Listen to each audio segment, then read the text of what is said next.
गांधी भरसां ॻोठ अलहदू शाह जे रहवासी अली गुल वगण भासर गुलाम नबी गादी ऐं रिटायर्ड पुलिस एहलकार अयूब महर जी ॾाढाइनि ख़िलाफ़ ताहीदे चयो त कुझु टाइम अॻु गुलाम नबी गादेही अयूब महर ऐं मूं पार्टनरशिप ज़रिए माइक्रो फाइनेंस बैंक मां कर्ज़ वरितो हो, जंहिं जूं काफ़ी किस्तियूं मां पाबंदी सां अदा कंदो रहियो आहियां,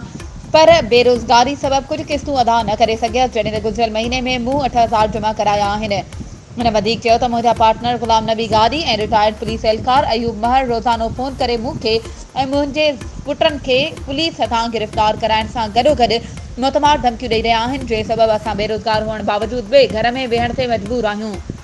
हुन IG सिंध DIG नवाब शाह ऐं वसवारनि खे अपील कई आहे त गुलाम नबी गादी ऐं रिटायर्ड पुलिस एहलकार अयूब महर ख़िलाफ़ कानूनी कार्रवाई करे असांखे तहफ़्फ़ुज़ फ़राहम कयो वञे।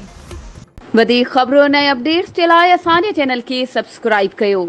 ऐं हा, बेल आइकन खे प्रेस करणु न विसारिजो त जीअं असांजी हर नई अचण वारी वीडियो तव्हां ताईं पहुची सघे।